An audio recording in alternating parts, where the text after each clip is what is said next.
Hello and welcome behind the bar of A Pint of Cthulhu. Today we have the third and final member, Chris, from the Caesars Inc., creators of Doomsong, Lord Have Mercy. Would you like to say hello? Hello. I like how I was described as the final member of Caesar Inc. There's something really ominous about that. Like, we'll never have another employee beyond the three of us. Okay. Adaptation to that. The final at current. Yeah. I thought it sounded like we defeated all the others like a boss in a video game. Yeah, I'm the final form. Last one standing. And as you just heard there, I also have my co-host Jay. So, without further ado, shall we get started with the opening question that we ask absolutely everyone. If you could say a pint of Cthulhu was any drink, what drink would it be? I've fallen for this before. If I even tried to consider the answer for a moment, I would be sucked into the vortex of madness that is Cthulhu. So instead of answering your question, I'm going to think as hard as I can about everything else simultaneously. I think it's a very similar answer to Jack's answer. Yeah, you can definitely tell they're brothers with that answer. Yeah, same thing. Still good though. Or just both very suspicious people. Yes, you both accept the madness of Cthulhu. Well, Jay, would you like to take the first question off? Sure. So, how did you get started in the world of TTRPG design and artwork? Well, many years ago, when I left university, I think, I started sort of freelancing under the name of Caesar Inc. Something that wasn't an official company until about 6 months ago, but has been sort of the web address of my portfolio and what I invoiced people as for years and years and years and years. And whilst I was living in Norwich with Morgan while they were doing their PhD, one of them, I think they have an infinite number of PhDs by now, but I started working for Jack at Riverhorse because they needed a graphic designer, and he was like, "Oh, I know a graphic designer." And then sort of after about, I think, a year of doing sort of on-off again freelance tasks for Riverhorse, they worked out that it would be cheaper to hire me full-time than it would be to keep paying me as a freelancer. So I started working at Riverhorse with Jack. That, funny enough, leads on to question 2, which... What other projects have you worked on besides Doomsong then previously, especially with what you were just saying there? So basically, I don't think it would be inaccurate to say everything Riverhorse has made in the past 6 years. I think there might be. I think the Terminator Dark Fate card game is the only thing Riverhorse made in the last 10 years that I didn't lay out. 10 years? Sorry, yeah, 6 years. So yeah, we did lots of IP-based board games, which was a great way to sort of learn about how to do graphic design, because you've got a lot of the design assumptions are done for you when you're working with an IP, and you're working to fit a style guide that already exists, which means it's a great way to learn sort of what's important in a style guide. So then, whilst doing that, what really interested me was the product design aspect rather than solely the graphic design and art end of things. Sort of working out what people want to own and then making this thing that fits a desire they didn't even know they had, so that when they see it, they're like, oh yeah, that's what I want. And it's this really satisfying, like, Santa experience, you know, of like working out, like, okay, so someone's a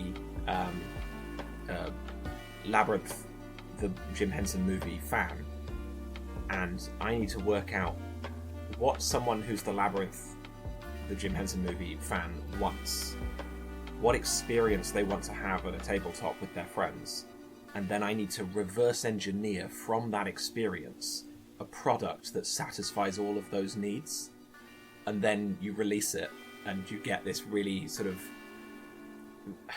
really like satisfying reaction from people, kind of, that you've predicted this desire and then presented them with a thing. And it's a really interesting way of kind of thinking about making a thing, sort of learning to make things not for yourself but for other people.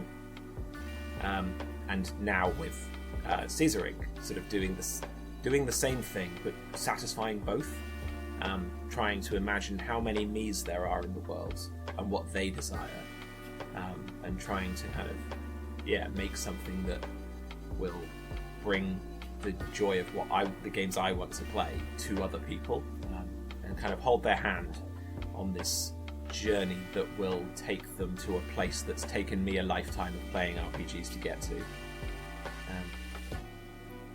That's a really good answer, and a pretty unique one too. A lot of the times you'll see people start from an idea of what they want to create and then try to turn it into something people want to play. Doing it the other way around seems like a novel way to go at it. Yeah, it's something I didn't really realise that... It's a journey I didn't realise I'd been on until I looked back, and kind of... Before I worked at Riverhorse, I did a lot of exactly that, making something for me. And I would make board games that... Because having been a student and then having been unemployed after being an art student, I would make my own board games because I was broke. And we'd make these board games, and often they would have rules that involved drinking, or and then you sort of at the end of this journey where you get a job and you're like, oh my god, I have a job, I make board games now. And then looking back and being like, oh yeah, it was a journey of learning not to make them for myself and making them to satisfy a licensor or to satisfy an audience or to satisfy all of these different desires, and you end up having to let go of a lot of like your own I guess goals. Fair enough. So what tools or software do you use for your design and artwork? Are you more digital, more traditional? Definitely more digital. I used to be sort of post-university, I was very not digital, analog, I guess. When I was sort of doing... So at university I did animation, and it was a combination of traditional animation but then run through After Effects to kind of bring it to life a bit. Cut some corners there.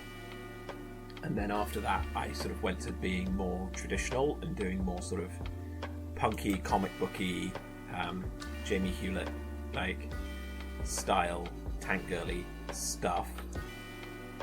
But then you sort of quickly find out that there isn't much money in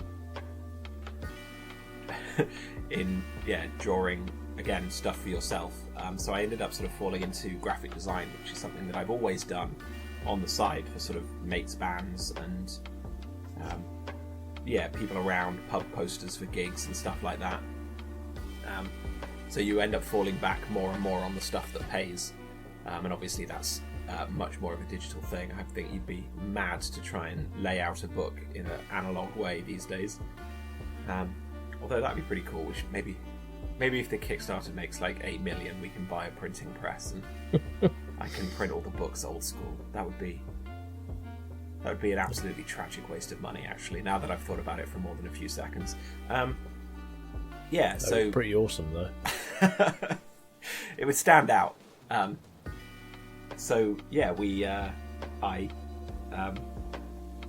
now work very digitally, and I've moved to using a tablet and Photoshop for illustration and InDesign for layout stuff. And I realised the other week I was drawing something with a pencil and a piece of paper, and I was drawing with a pencil and a piece of paper just to sort of, I think we were playing an RPG, and I was just like quickly sketching out what the shape of the room was or something, and I drew something a line that I was unsatisfied with, and then automatically, without thinking about it, my left hand was just like tapped the table exactly where the undo button would be.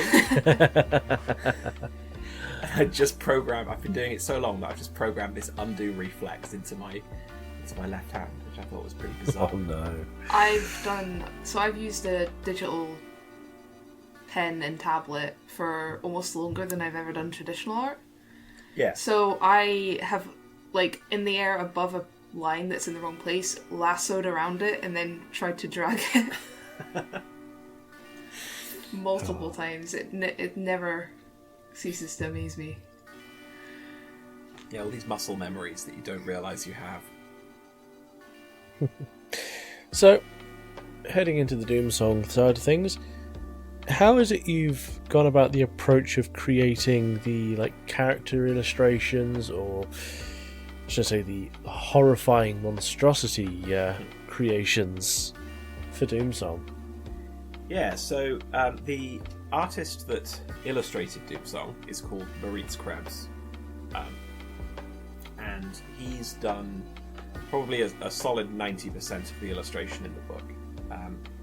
His illustrations have really dictated the style of the illustration in the book. So stuff that is more graphical and less the straight illustration, and the ways in which his artwork has kind of been repeated and reused and collaged into different things, has all been inspired by the sort of the parameters set by his style, which is definitely something that we've sort of run with, and they are done by essentially, well, it's fairly random. It depends, I guess, how clear an idea I was going to say the party, because I'm just in RPG mode. How clear an idea the team has of a creature, and how confident we feel that a task we're giving him just falls into his crooked Dark Age wheelhouse. So, for example, with the character illustrations, we had Jack put together this enormous sort of a Beautiful Mind style mind map board of possibilities that the character creator could take. And then we put all of those occupations on a list and made sure that the list was fully populated with everything that we all wanted to see in there. And then we went through and kind of worked out which ones we had a clear idea for and what would be cool, and which ones we thought Moritz would just absolutely run with. And then he had a lot of freedom and interpretation on those ones, and then on some of them we'd be like, it sort of has to be like this. So, for example, once he had drawn sort of there's an executioner figure, and he sent us this picture of an executioner figure that he'd drawn with a sort of Hessian sack on his head, and he'd drawn an icon on the front of the sack that kind of looks like a trident with the forks bent outwards. And as soon as we saw this sort of executioner with this symbol on his face, that symbol became the symbol of the Justicar, like the Justiciars, the lawmakers within Asatum. At which point, sort of that informed a whole bunch of other things, and we had to sort of say, oh, well, we need to update.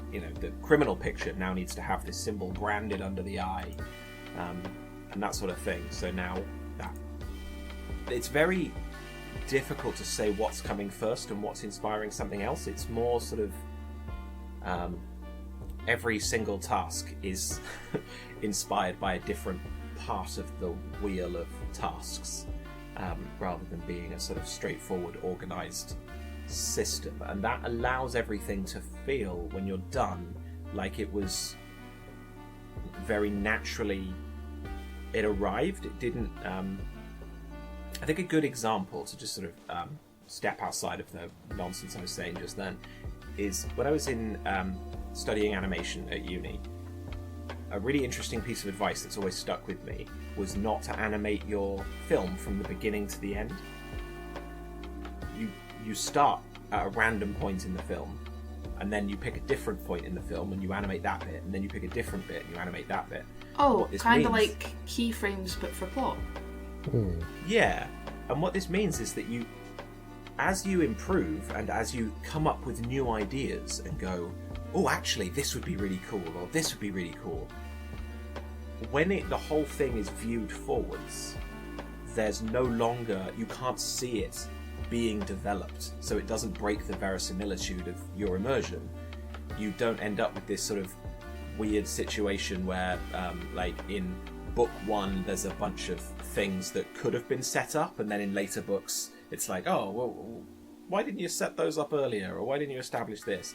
It really helps the continuity to sort of muddy together in a very natural way that feels like it makes sense.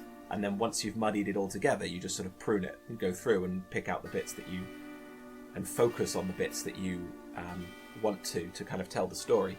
And so we kind of take a similar approach when working creatively with Doomsong, in that artistically sometimes we'll just ask the illustrator, like, we are unsure. We know that there is unthinkable terror here, and we know what sort of forms it needs to take. But other than that, like, you're creating nightmares is literally your profession, so go nuts. And then sometimes, yeah, we'll have a really clear idea of what we want, and we'll push with that. Yeah, sounds great. I did notice something I thought was pretty fun, because Doomsong has a lot of like medieval feel to it. It's kind of the plague going on, plague Doctor Mass kind of vibes. And yeah, the text of it, the actual like logo, I guess, of Doomsong, it looks like an illustrated manuscript, I guess. That kind of style to it, I think it's really neat. Yeah, so one of the sort of drums I've been banging recently, and it's something that I started with on the Labyrinth RPG, and have kind of, I think, come pretty close to sort of satisfying my own need for perfection in Doomsong, is this idea that as the sort of a GM's job is to run a game for some players, obviously, and their job is kind of holding this verisimilitude together and making sure that the simulation materializes as the players explore it. And a adventure writer's game, the kind of the product design element that I was talking about earlier, like the job of me, I guess, is to make something that makes that as easy for the GM as possible. Because a GM has a limited amount of resource to think. Like, we all know that GMs are human beings that use 100% of their brains, whereas most players only use 48%. That's science. And the more of that brain space that the GM has free to just enjoy hanging out with their friends and coming up with interesting ways for the stories to happen, or interesting outcomes to situations, rather than being stuck in the rules or looking something up in a book. Or there are all these tiny places that you can take stress off of the GM in the design process in order to free them up. And in a perfect world, if you absolutely nail it, the GM will never notice that you've done it, because the second they notice you've done it, or they're thinking about the fact that like you've done it, you've dropped the ball. Like, it's absolutely like you're trying to just grease the wheels of their game. And one of the ways to come back to the actual question, prove I'm not just randomly spinning off here, one of the ways that I think it's important to do that, or at least one of the ways that's really interesting to do that, is by having the book feel like it could exist in the world, because your verisimilitude doesn't have to drop. When I look down at the book in front of me, I don't come out of the world and see all the buttons and gears that I'm pulling. I look down and I see something that is entirely within the vibe of the world. I'm sure you can imagine if you were running a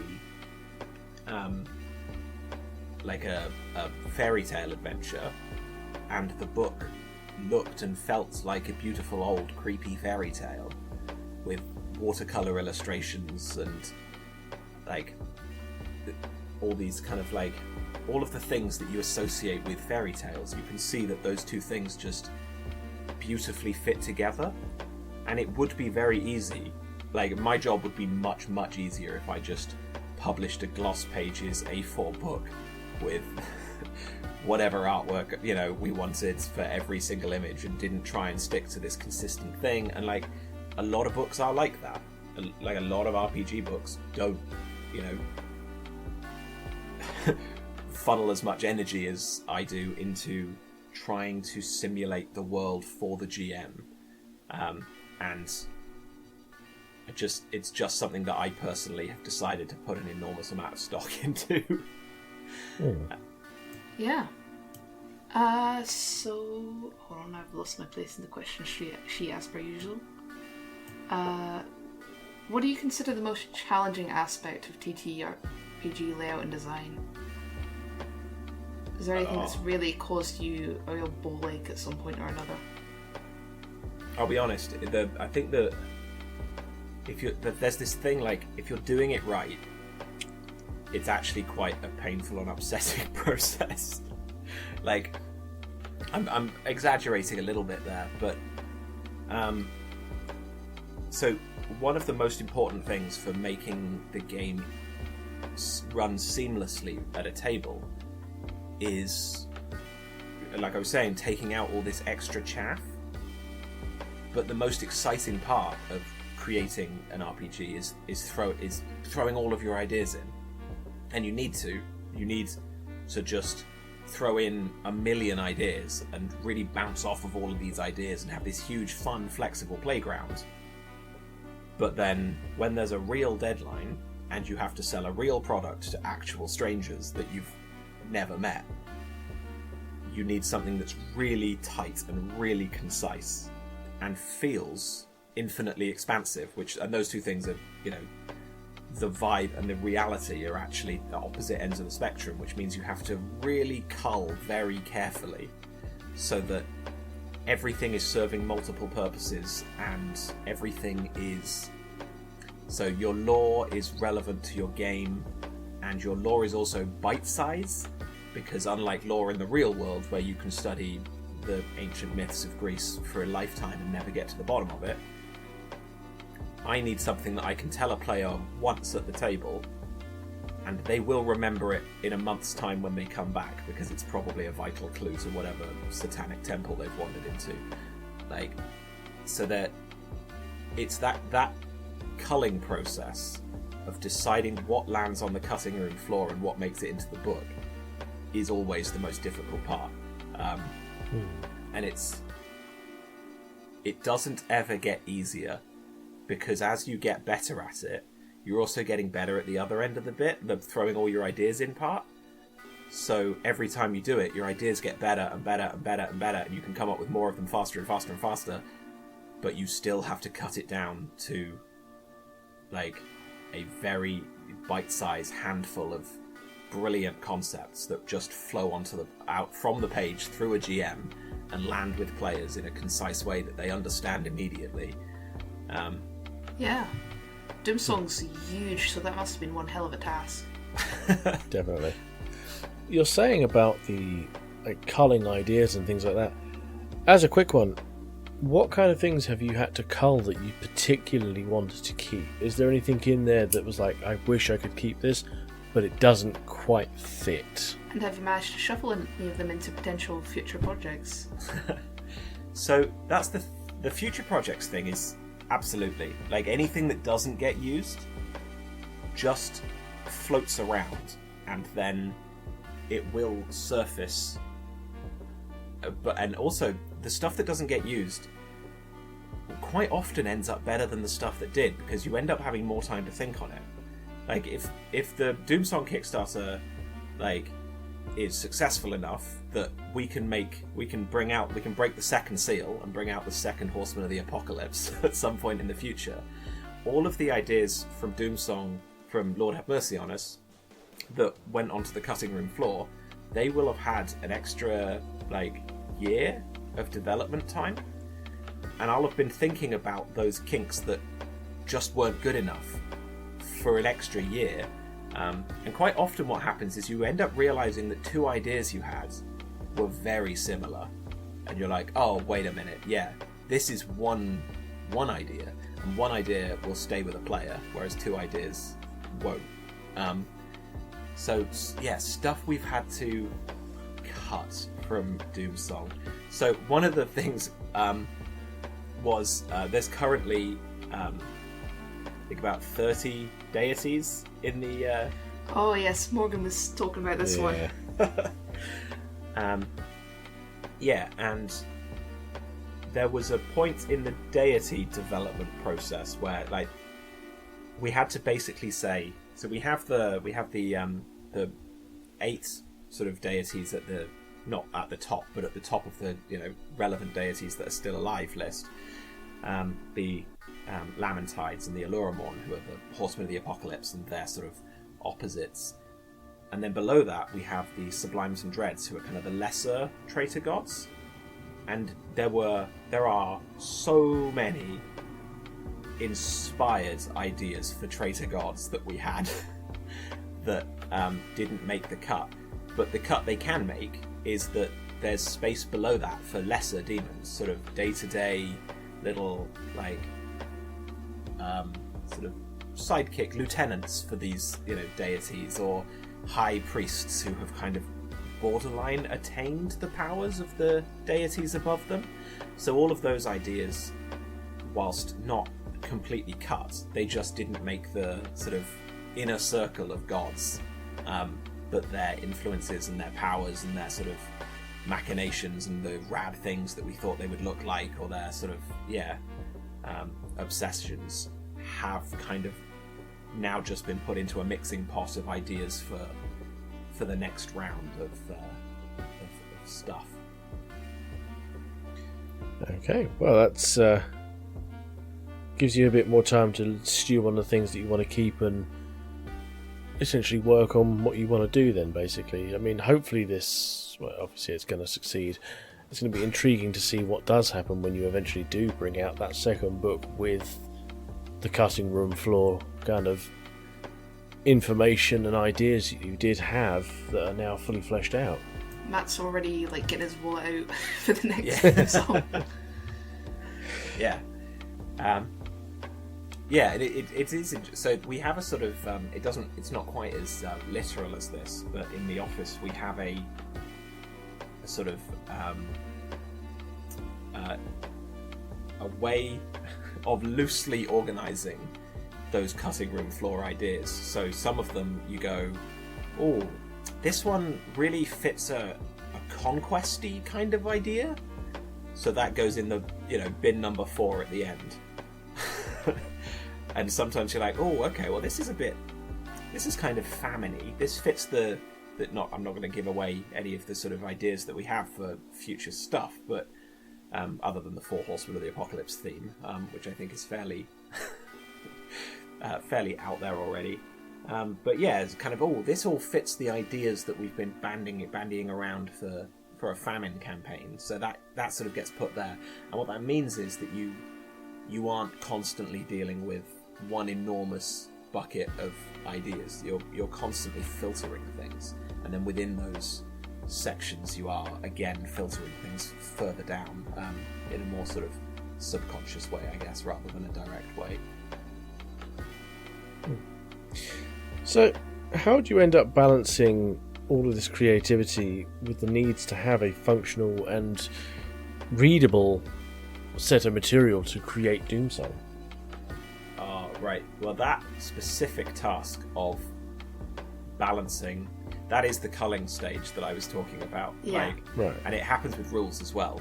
It's more sort of exciting to talk about it, I guess, happening with the creative gods ideas. And monsters. Yeah, gods and monsters and stuff. But often, like, we'll playtest a combat system or something, and it's actually already happened with the combat system that's currently in the demo set. We've played it a few times now, and then the other day we were sat in the office and Jack and I were just like, there are just some really simple changes we can make to this that will just grease this this whole machine, which is one of the really cool things about putting a 120-page demo out so early.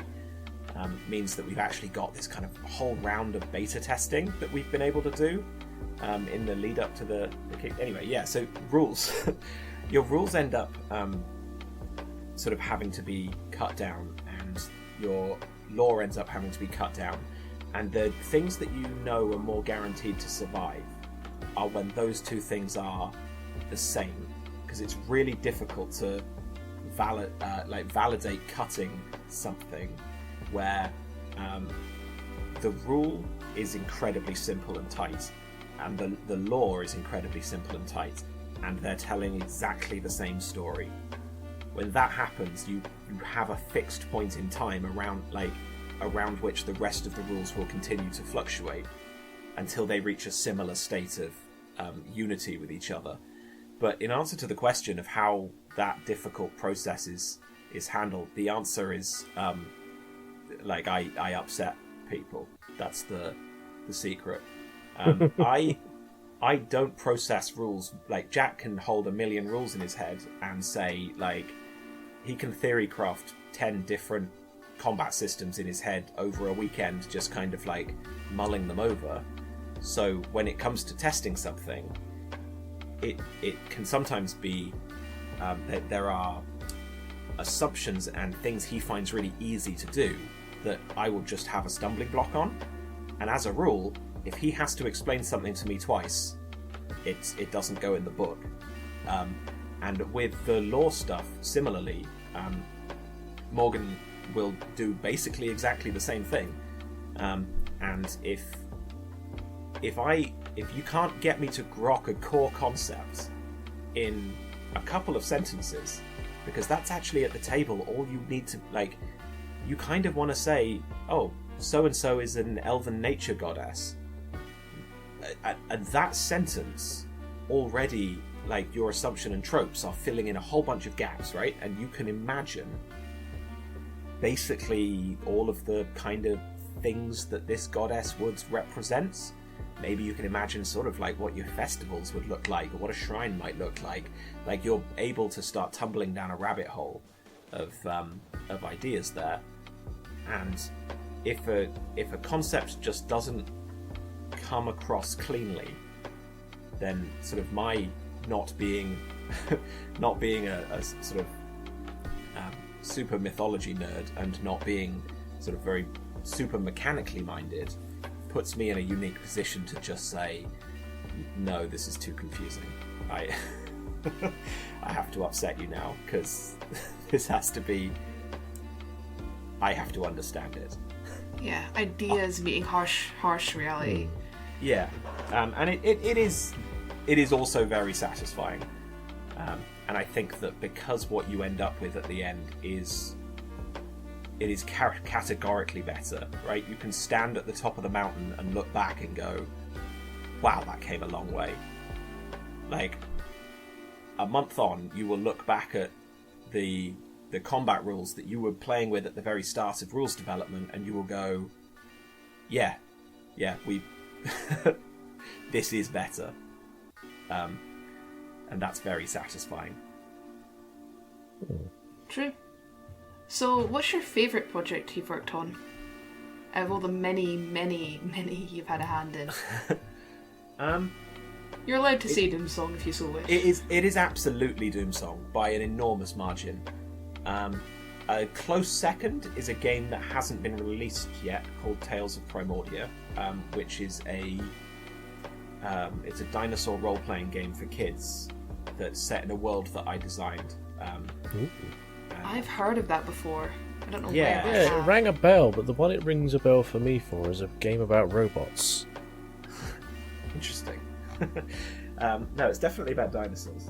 And I think with both of the thing that both of those projects have in common is that they aren't movie IPs. Like, the movie IP thing it's a very interesting space, and it's a really it was an incredible way to learn how things work. But Tales of Primordia was a world that I completely sort of grew from the ground up. I think it might be getting a 2023 or 2024 release at some point. And it was a world I built. I drew every citizen that lived in that world. I designed all the landscapes and all the little towns that the dinosaurs lived in, the giant hollow cactuses that the Triceratops tribesmen occupied, and it was incredibly satisfying. That was the sort of the first IP that I developed, and actually it was entirely something that came from a cutting room floor idea that I'd had when I was making board games for my friends. So again, that was an idea that percolated for maybe 5 years in the back of my head until I got an opportunity to kind of bring it back and run with it. But Doomsong, I think, is just amazing. I think there's something so satisfying about hitting this creative stride with a team where it starts to become difficult to tell who to credit for any one particular creative idea, because you've just entered a kind of synchronicity where sort of ideas are being bent and twisted and they are coalescing rather than being dictated, or you're not beholden to one sort of core. I'm not entirely sure what the word is. One core System. Role, or you have more freedom, basically. Yeah, absolutely. But with Tales of Primordia, it was sort of the creative lore building thing was almost entirely me, with a bunch of help from Jack in the sort of gaps, and he definitely did jump in and do some creative stuff on it. But the broad sweeps of the creation of that universe was me, and that was something that was really exciting. But I actually take a lot more satisfaction from working as part of a creative team. I think that the ideas are better and the end sort of result is better, because you end up with you satisfy more people's tastes, and you end up with something that I think is equally as solid a representation of what everyone wanted, but it ticks more boxes and it's more interesting. It's got more flavors to it rather than just what I like to like. Yeah, I think thinking of it like a meal works better, where if I just made a meal of things I wanted to eat, it would just be macaroni cheese. But if we all nothing wrong with mac and cheese, right? Nothing wrong with mac and cheese. If we all brought our own, food to the table, then there'd be, a lot more range and things to try, and I love that analogy. I'm just thinking about food now. So, what kind of challenges have you faced personally when designing any TTRPG material, Doomsong or any other, really? Oh, challenges.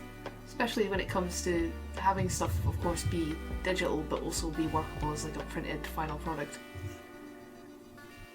Yeah, so I love the physical printed thing. I collect tiny plastic men and I individually paint them. I own beautiful dice, and I have an entire bookshelf that is crooked under the weight of comics and indie RPG books and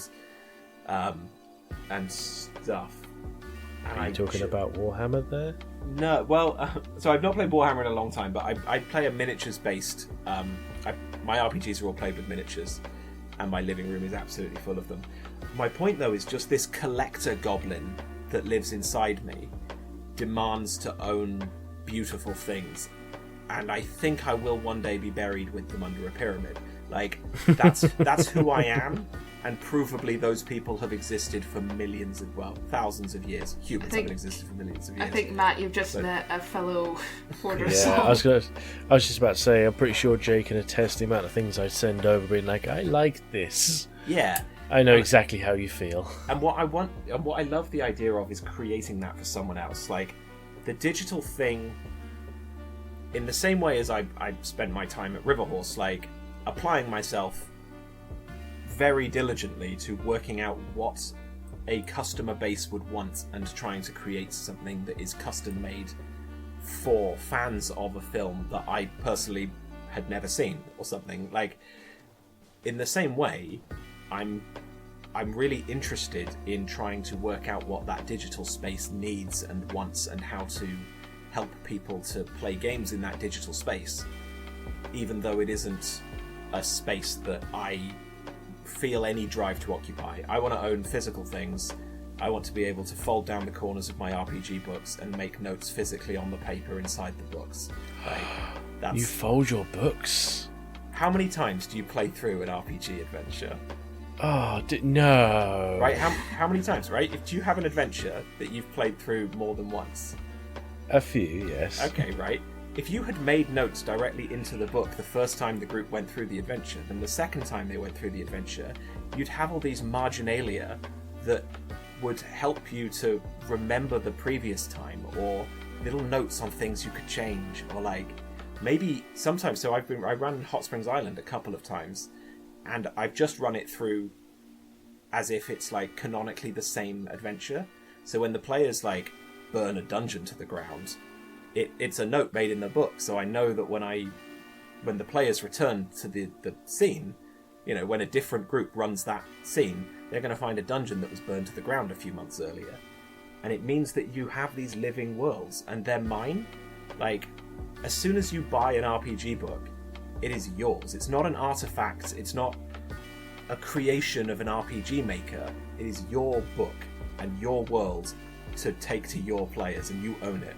And I think that writing in the book and folding the corners down and like treating it like you own it really helps mentally bridge the gap between the GM and owning the adventure and not treating it with any reverence, because you own it.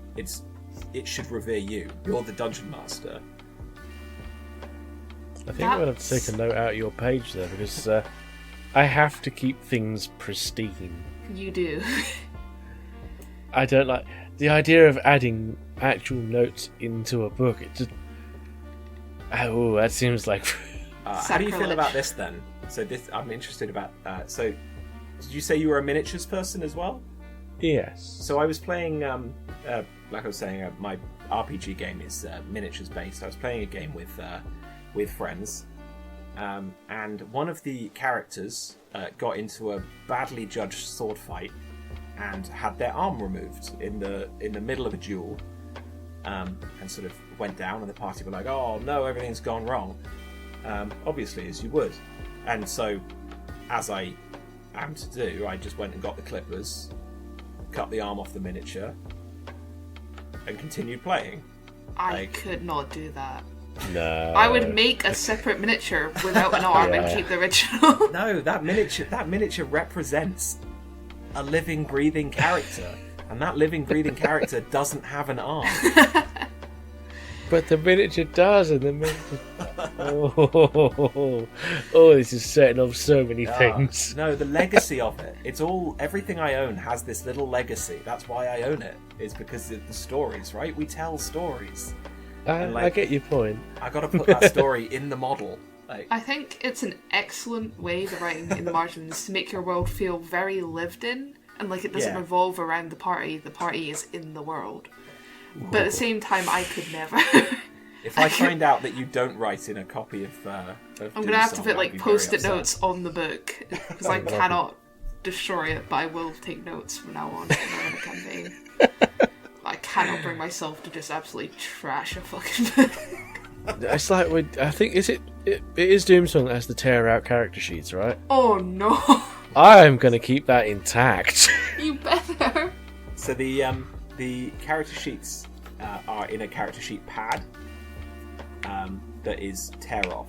It's quite an interesting little thing about that is that the so you know how a receipt book, or sorry, a checkbook has the perforations in it. So you write like the number of the check and stuff, and then you write the check out next to it, and then when you tear it off, you have the receipt stub.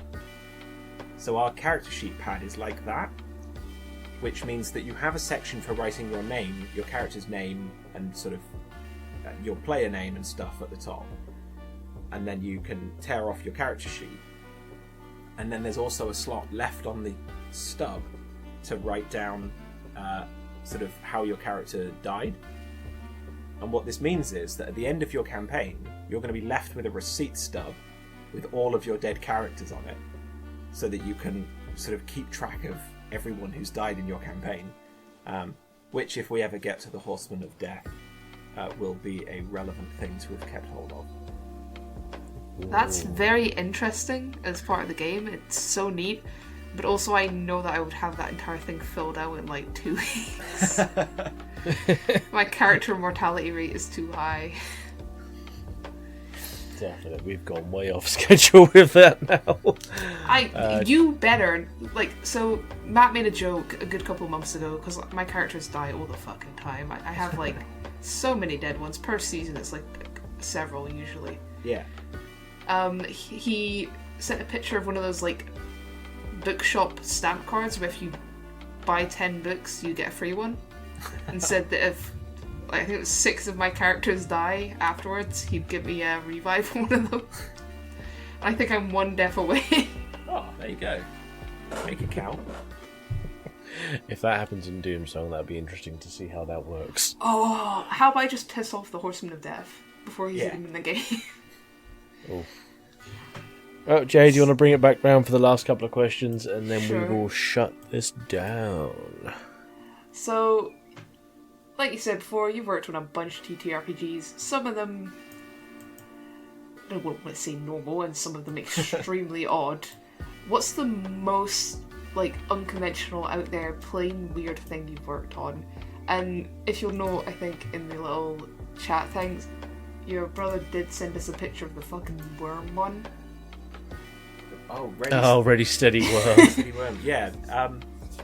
Is that the strangest board game that I we've think worked it's the on? artwork mostly. It's the artwork and the concept. So that is another example of, like, I would recommend that. I think that's one of the few games that we made, IP games that we made, that we've actually played for fun outside of work. And we've got it out a few times, and it's a fun little, like, gambling game. The actual premise is bonkers, like, and the reason it got made is bonkers, and the artwork is creepy, and, like, everything about it, it's a Frankenstein of a project, but it's a really tight little game. Like, it's fun to play. But yeah, it exists solely because at the time we had an unused STL asset of the worm, and the sort of the concept of the project at the time was like, well, we could save money on sculpts if we made a game that was entirely about this one character that we didn't use a sculpt of. Like, really odd sort of path of logic that led to its creation. But it's a great game, really tight little game. Is it the strangest game that we've worked on? It's the strangest game. We've came very close to working on a few games that that now that I've almost shared what they were, I've realised that I definitely shouldn't. It's an off-air conversation. Fair enough. If there's stuff you need me to redact, I can redact. No, not at all. Yeah, strangest game. I think the strangest one in terms of experience of making it and interacting with the fan base could have been the My Little Pony one. Oh, I saw that come up on River Horse. Yeah, because it's a good RPG. If you don't like pink horses, you probably won't like the My Little Pony role-playing game. Like, and that's fine. Like, no one's expecting. Like, I would say, if you don't like Cthulhu, you probably won't like the Call of Cthulhu role-playing game. It's exactly the same leap of logic. But what was really strange about it was that there are people out there that just deeply hate the idea that horses for children are in any way connected to their hobby. Right? Gatekeepers. It's like, yeah, like, oh no, like, they get so angry about a cartoon horse. and you're just like, can you just step back and like look at what you're mad about? Can you like just momentarily like stop screaming yourself red in the face because you're upset by a cartoon horse? So yeah, that was interesting from a point of view of just dealing with some of the like most vitriolic and strange venomous people. And you're kind of like, I actually feel more uncomfortable with you being associated with my hobby than I am with a cartoon horse being associated with my hobby. I get you on that one. Yeah. I did say to the group, I'm like, probably not one we'd run as a series, but maybe as a Patreon exclusive if we all get drunk and play it. Yeah, and it's fun entering a world that doesn't, where you're sort of being asked to you're being pushed to resolve conflicts with the power of friendship, not with a +2 sword of beheading. And that is at the very least a different experience. A very different one in that case. Just a bit. You just end up with friendship hobos going from town to town, befriending NPCs all the time. I'd love that with the same attitude of a proper D&D party, like still have a fucking barbarian just yelling friendship. I think you've started something now. I think I might have. Oh dear. Well, I think due to the time now, we'll probably have to wrap this up here. Hang on. No, it's just Flower taking a note. We did have one question from Flower, asking how you work out how to balance encounters with Doomsong. Excellent question. Doomsong, like real life, is brutally unfair. The way that you balance encounters is that you expect players to look at the dangers in front of them and work out whether or not they should be running towards or away from the thing that's in front of them. So, Matt, I am looking at you directly.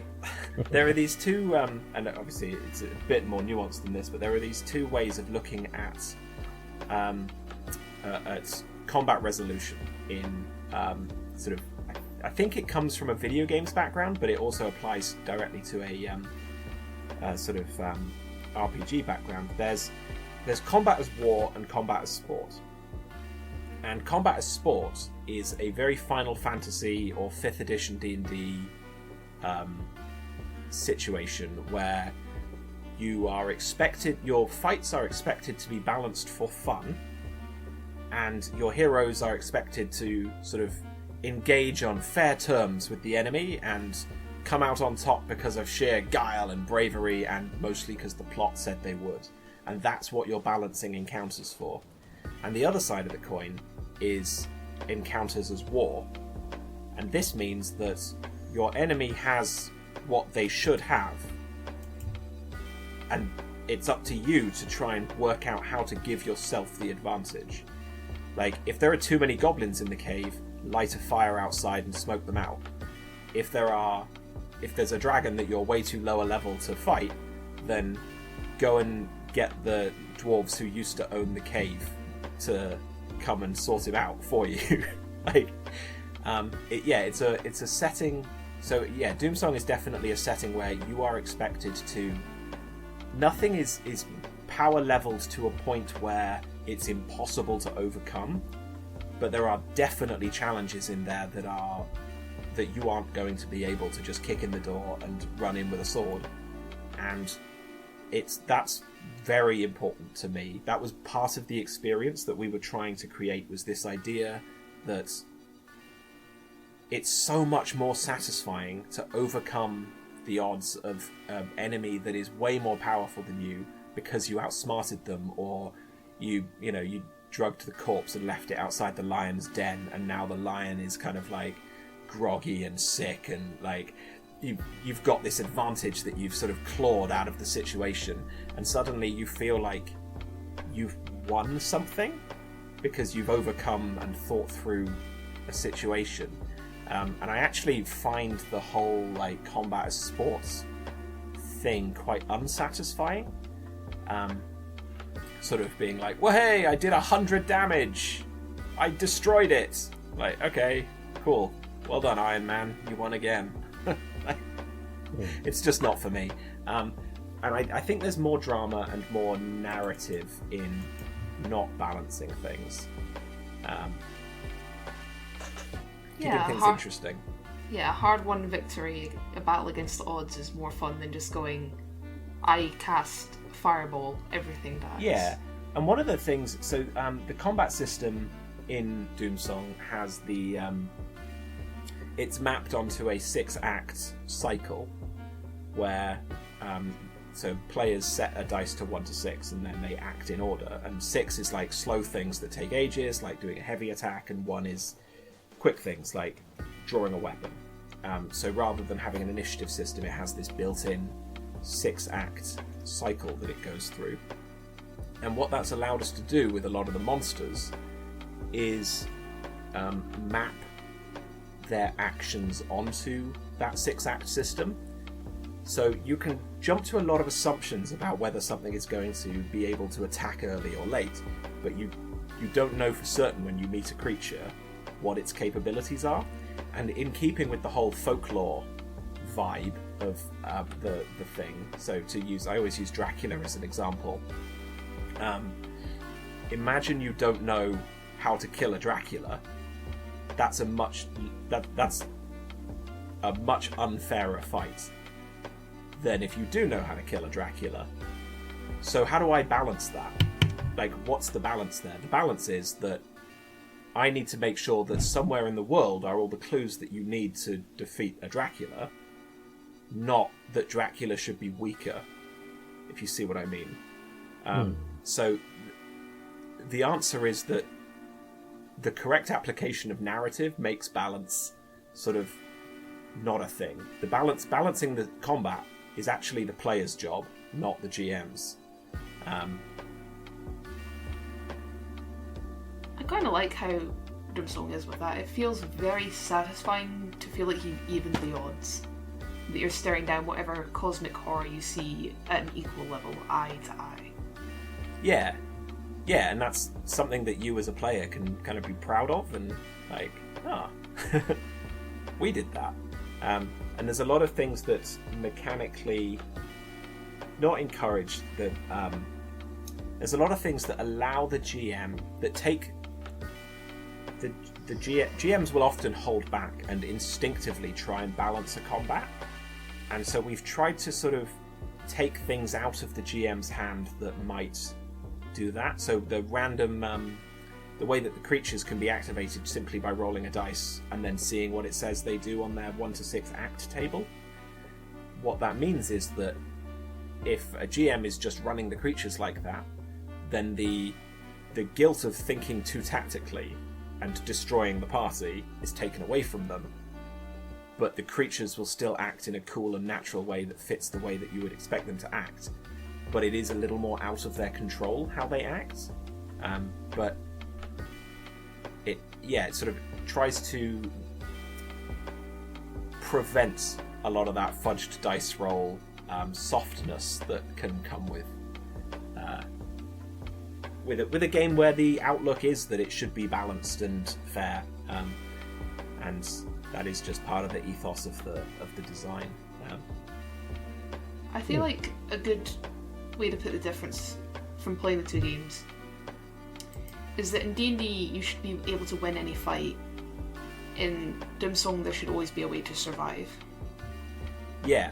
And one of the things that we did to try and take the brakes off of the GMs is at the end of each combat round there's that opportunity to retreat, and what that does is it formalizes that exact thing of like, there's a way to survive. If you die in this fight, it's because you didn't leave, and at the end of every combat turn you have an opportunity.